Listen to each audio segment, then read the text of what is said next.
Welcome to Lost Relation Chronicles. I suspected my second wife of something I couldn't put my finger on. You know the feeling when something isn't right, but you can't say for a fact what it might be. I've always felt it was some subconscious part of your brain that picks up and analyzes stray facts until it finds a pattern, and then tries to tell your functional part something isn't right. Researchers have discussed these things endlessly, citing hunches and a woman's intuition as examples.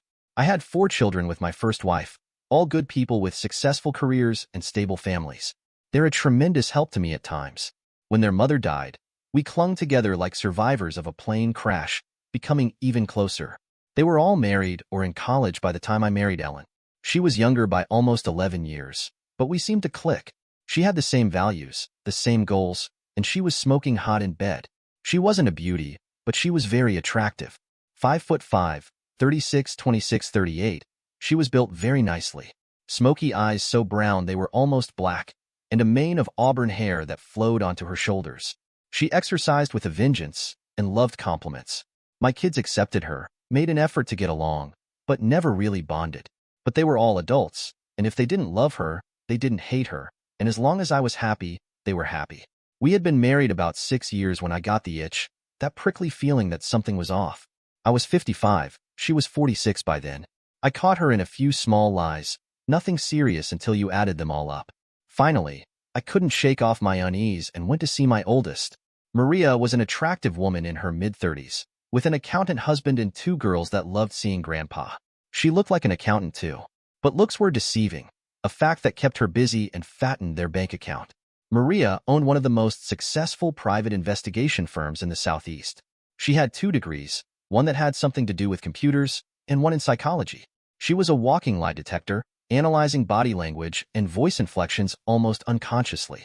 It made it very hard to surprise her. She had 5 offices and had as many techno-wizards as detectives. One of her tricks was hiring older ex-cops, both men and women, and young geeky-looking kids.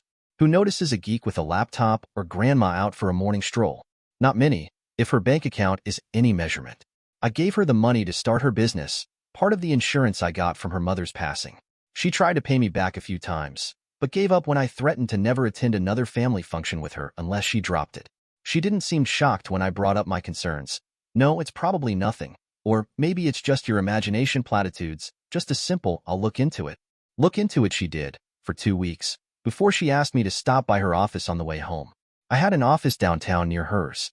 I was the dreaded consultant, the guy you hired to tell you how to save your company. The sad part of my business is most of what I tell them they already knew. They just needed somebody they paid an obscene amount of money to for reassurance. Sometimes part of my responsibility was to be the axeman. I didn't like it, but most of the people I let go needed fired, and knew it. Others were completely surprised. She threw the folder on the desk when I walked in. Our neighbor, 34-year-old married father of 2. He was unemployed, and spent his time while his wife worked and his kids were at school relieving tensions with my wife, in all sorts of positions in all sorts of places. Pictures of him and her on my couch, the washing machine, our dining room table, his recliner, his backyard, even one of him on his knees in front of his children's swing set, while my darling wife sat in the swing, rocking back and forth on his tool. Damn, what did he have against beds? Maria watched me closely, knowing me well. Don't do anything stupid, Dad. Just dump her and get on with your life. She can't take anything from you. The prenup took care of that. I know you. I inherited my devious mind from you. If you think of something, don't do it. It was too late, but I thanked her for her advice. She looked at my eyes and picked up the phone. I'm calling Junior. He needs to know anyway. He is your lawyer after all. Maybe he'll talk you out of whatever you've got planned. That led me to the den of my oldest son. Maria sent me some of the photos. I've already started the paperwork. You need to remain calm and let me handle it. Please, Dad. Okay, I said calmly. When can you make it happen? This is Tuesday. I'll file tomorrow, pull in a favor or 2, and have her served whenever and wherever you want Friday. You going home? Yeah, I'll make nice for 2 days, I guess. She doesn't pay attention to me much here lately. She'll never notice anything off. He stood as I got up to leave, putting his hand on my arm. Don't do it, Dad. Do what? Whatever it is you've got planned. I can see it in your eyes. I assured him I had no intention of doing something stupid. I found out later I wasn't to my car before he called his friend, one of most successful defense lawyers in the state. Dave, keep your schedule flexible. I may have to use you shortly. I was right. She didn't notice a thing. I was taking a few days off between assignments, so I thought I'd pop in on my youngest son. He was in the back, but when he heard the bell, he came out, grinning. "Hey, Dad.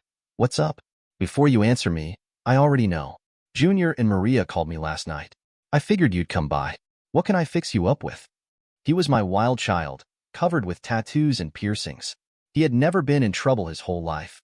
He had inherited his mother's wicked sense of humor and my sense of right and wrong. He could have studied anything he wanted in college, but he took his lifelong fascination with weapons and built it into a very lucrative business. I did the same for him as I did my other kids, and gave him startup money. He was a master gunsmith, with an almost cult following. He specialized in SWAT team weapons, customizing and tricking out their weapons. He guaranteed their sniper rifles to 350 yards. You could cover the first 3 shots with a quarter, the next 3 with a 50-cent piece. If you could hold it steady, you could hit it. He did all the work for the 3 largest cities around, as well as most of the local SBI and FBI work. He also had a very profitable gun shop and a police equipment supply line. I had plenty of weapons thanks to him, and the family often shot together on a 20-acre piece of land I owned way out in the county that we had converted into a gun range. He cited all his weapons in there. He was married, something I didn't think would ever happen. She owned her own tattoo shop, was very talented, her work appearing regularly in the magazines. It was love at first sight. I liked her quite a bit. I picked up a few new items he showed me, never knew when they might come in handy. On the way home, I got a call from my youngest daughter, a nurse practitioner and a partner in her office. I heard, "Dad, are you all right? Need anything? You're not going to do anything stupid, are you?" I smiled. I could see her frowning over the phone, her reading glasses perched on her nose. "Don't worry, baby. Think I'm going to screw up and miss the birth of my newest grandchild? Not a chance. I could use a few sleeping pills. The last few days I haven't been able to sleep. I had gotten a prescription from her right after her mother died. I couldn't sleep for grief. I didn't take them long. They were very strong. Over the years, especially if I was working with a business I knew wouldn't make it, I would stress out. She would only prescribe a week's worth. Sometimes she just gave me samples. After warning me again, she promised to call in a prescription to the pharmacy. Thursday night, I sat down to a nice dinner with my wife. We had a pleasant conversation. If I didn't already know, it would have been hard to believe what she was doing. I opened a bottle of wine, one from a local vineyard I knew she loved. I had picked it up that day. I poured her a glass as we relaxed after our meal. I didn't care for wine, a fact she well knew, so she wasn't surprised when I opened a beer. When her glass went empty, I poured her another and got a second beer. About halfway through the second glass, she was nodding. I took the glass out of her hands. "You seem sleepy, honey. Why don't you lie back on the couch and relax? I'll put some music on and clean up the kitchen." She mumbled something that sounded like thank you and started snoring. I cleaned the kitchen and made 2 phone calls. Now was the extent of the first. The second took a little longer. "Leah, how are you?" "Good. Roger got a job yet?" "Well, I may have something for him. I'm meeting this guy at his factory to observe his second shift capabilities. Why not have him come over and ride with me? He needs a night operations manager pretty bad. The pay is in the mid-40 range. Think he might be interested? Great. Have him come over in about 30 minutes. I made a note to toss the burner phone as soon as I could and went outside to wait. I had a mid-90s GMC truck that I hardly ever drove. It came with a slimline bed cover that I removed immediately. What good was a truck if you can't use it to haul stuff? Earlier that day, I had put it back on. A few minutes later, Roger strolled up. He thanked me for my help, talked about how much he liked my wife and I. "Not a problem, Roger. What are neighbors for? Before we go, could you look and see if I've got the bolts right on this thing? My car is in the shop, and she hates it when I drive hers. I'd hate for this thing to fly off as we go down the road." I had the cover lit up and the tailgate down. He leaned over to check the bolts when I hit him with the stun gun. He quivered, made a sighing sound, and went out like a light. I shoved him the rest of the way in, closed the tailgate and lid, and left. I drove for about 5 minutes before pulling off at a secluded spot. He was just coming round when I zapped him again, this time taking the opportunity to put the handcuffs and leg shackles on. I drove out to our gun range. It took about 30 minutes, 10 minutes on a dirt road, so neglected it looked like a goat path. I probably went a little too fast, hit a few of the bumps a little hard. Must have been my anger. I unlocked the gate and drove through. As I relocked it, I could hear him yelling and thumping around. I made a mental note to remember the gag on the way back. I bounced on out to the range. Damn, I never realized how rough the road was, but then again, I had never driven it that fast before. He started yelling as soon as I opened the tailgate. I grabbed him by the leg restraints and pulled him out. He made a thumping sound as he hit the ground. He opened his mouth to complain and I shoved the barrel of my judge in it. In case you don't know, a judge is a revolver, capable of firing 45s or 410 shotgun shells. He got quiet. Listen up, a-hole. I'm going to let you up. You're going to walk over to that bench and sit your butt down. Do not move, do not speak unless you're told to. Do you understand? He nodded his head as best he could around the barrel in his mouth. I might have chipped a tooth when I pulled it out, but I couldn't be sure. If I did, he didn't complain. He couldn't get his balance and I lost patience. So I had him crawl over, with a little encouragement in the form of me kicking him in the ass occasionally. I verbally encouraged him also. This is a judge revolver, just so you know. I've got it loaded with 4.410 shotgun shells, number 4 shot. They're about the size of BBs. Might not kill you unless I hit just the right spot, but it'll hurt like hell. And if I empty this into you, you'll bleed out, even without hitting anything major. You with me here, Roger? He nodded, tears running down his face. I sat him up on the bench and strapped him down with 36-inch zip ties, immobilizing him. He tried to scream, but I put a ball gag in his mouth and tightened it up. I got it from my daughter-in-law. She sold sex toys as a sideline to her tattoo work. It led to many interesting dinner conversations, and my daughters and daughters-in-law, with a few select friends, would get together once every 3 or 4 months to look over the latest merchandise. It always led to some very happy husbands. I pulled up a camp chair and sat in front of him. I could see the tracks of his tears in the light of the full moon. Know why we're here, Barry? He shook his head no. Come on, Roger. You're smarter than that. What could possibly motivate a nice guy like me into doing this to anybody? Think. Think. Sometimes severe emotional trauma causes it. What kind of trauma could make people snap? The death of a child, the loss of a job, abandonment of loved ones? Oh, I got it. How about infidelity? Many a man has been driven over the edge by having his wife betray him. Many seek revenge. Pain and sadness for everyone involved. And the collateral damage, divorce, loss of children, it just gets uglier and uglier. Wouldn't you say so, Roger? Got any comment? Really? Nothing. I stopped and laughed. Oops. Silly me here. Let me help you. I ripped the gag off, taking a little scalp with it. There. Now we can talk like civilized people. Your turn, Roger. I've monopolized the conversation enough, wouldn't you say? Speak, hole. I practically screamed the last at him. He was sobbing. I'm sorry, really sorry, but she came on to me and I... The slap rang in the night. Does it really matter who made the first move? Just because she came on to you. Did that make her any less married? Or you? Either of you could have done the right thing and walked away. But you didn't, did you? Now, do you think what I'm about to put you through was worth a quick fling with someone else's wife? He was crying, almost incoherent. I put the beam of the flashlight in his eyes. This is what got you, Roger. It's a fully functioning flashlight, with a stun gun built in. You just shove it hard against someone and the prongs come out and zap. Stings like a bitch, that what I hear anyway. My youngest son gave it to me. I stood up and walked around him, checking his bonds. I stopped in front of him and pulled a bag off the seat of the truck. I got some toys for us to play with, Roger. This is going to be fun, huh? Look at this. I pulled out a pair of heavy-duty shears, snicking them at him a few times. He freaked when I started cutting his pants off. He was moving until I reminded him if he didn't stay still accidents could happen. I tossed the pants aside and eyed him. Damn, Roger. I expected more. Hard to believe that little thing is causing you so much grief. Did I mention that my oldest daughter owns a private investigations company? Quite good, I hear. I held up a sheaf of papers. I shook my head. Roger, Mrs. Jones? She must be 60 or better. And Mrs. Tate? She can't be more than 25 and weighs at least 250. You don't cull much, do you? And Mrs. Brown? I thought you hated people. Good to see you've overcome your prejudices. Her husband must be what? 6'5"? I bet he weighs close to 300. Surprising. I thought prison guards would be a bit more fit. You've certainly been a busy boy in the neighborhood, haven't you? Do you have anything left over for that sweet wife of yours? Remember her. The one that gave you 2 children? The one working all that overtime, just to keep you afloat? I bet these pictures would break her heart, don't you think? He struggled and moaned. I patted his head in a fatherly fashion. Don't worry, Roger.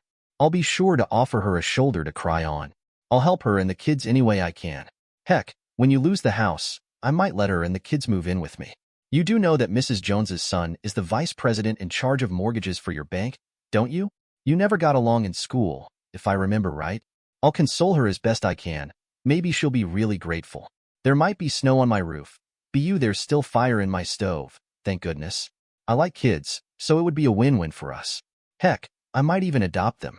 You wouldn't mind, would you? He was slumped over. I patted his cheeks a couple of times, then slapped him. He jerked back. Good. I was afraid you were taking a nap. Don't get slack. We have a lot to do. I'm going to give you some choices, Roger. I want you to think hard on them.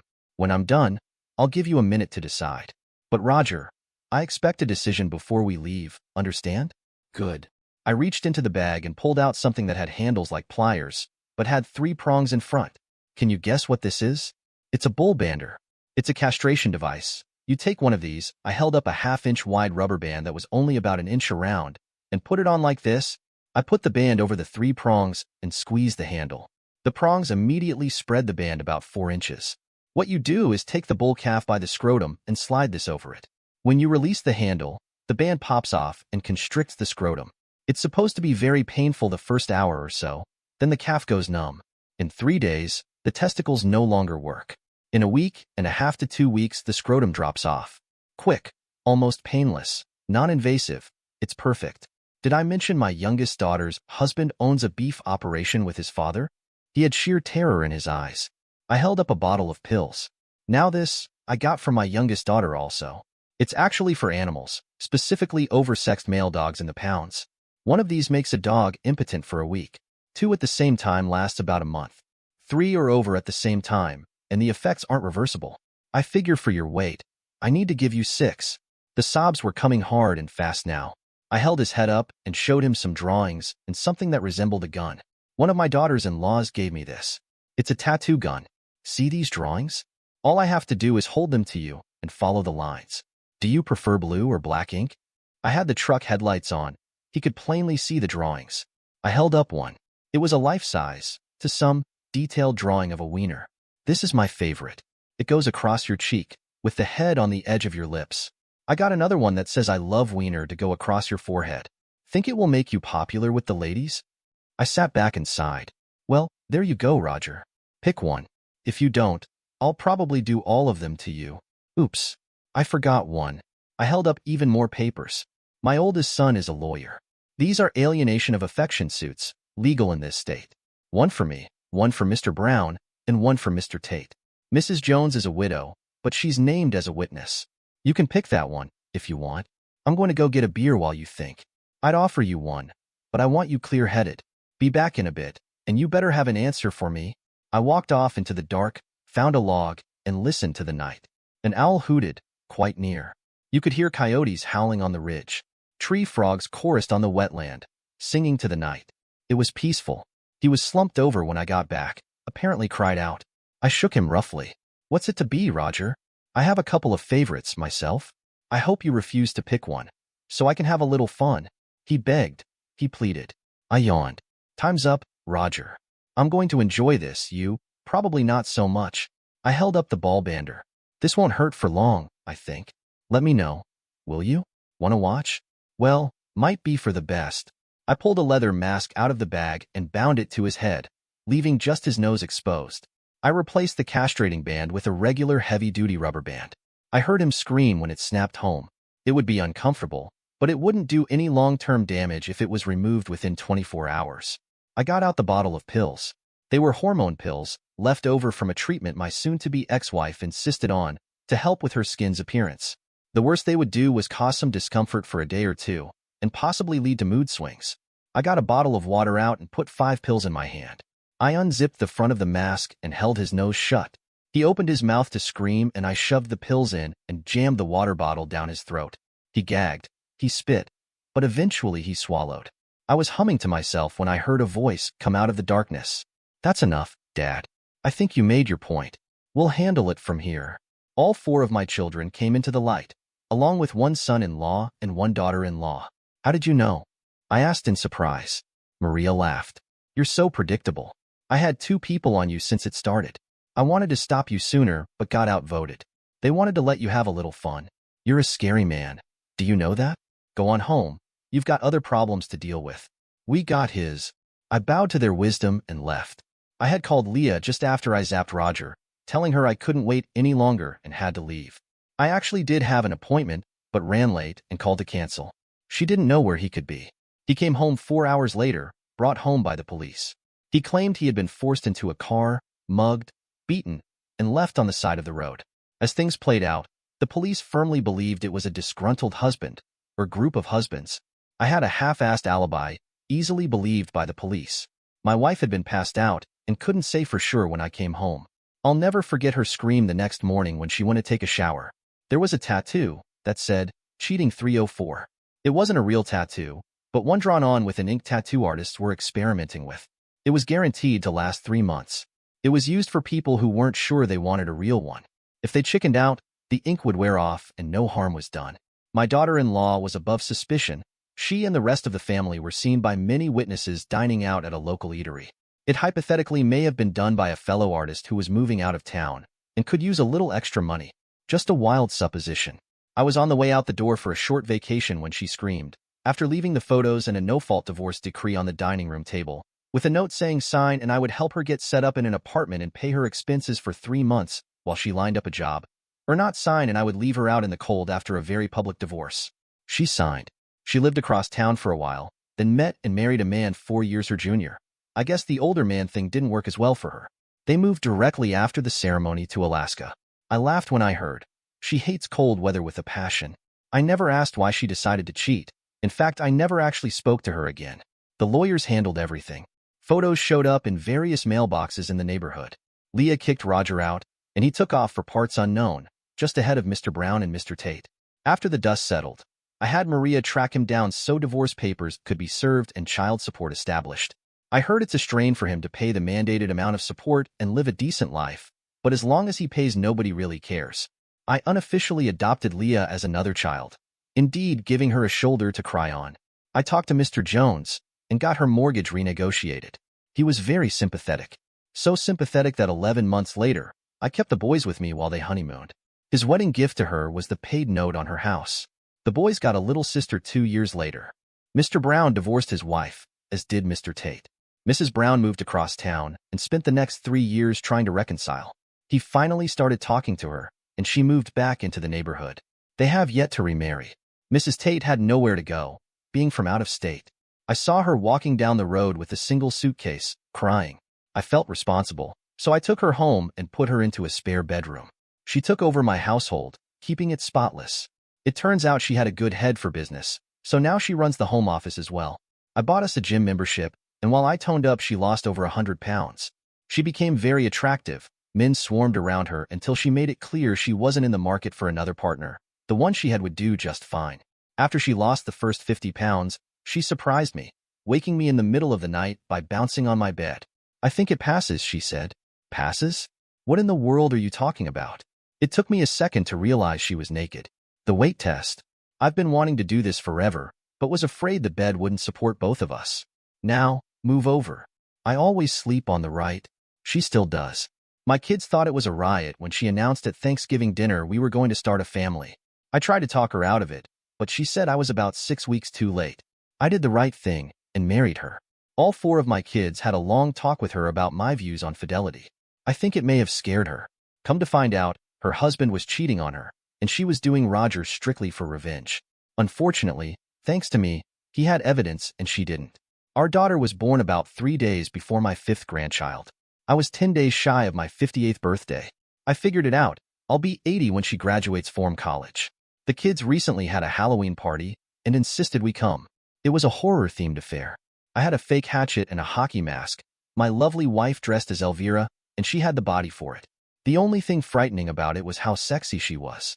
My daughter-in-law, the tattoo artist, had on a 3-piece suit and carried a briefcase. The other kids wanted to know who she was. My father-in-law. He's the scariest man I've ever met. She won first prize for costume.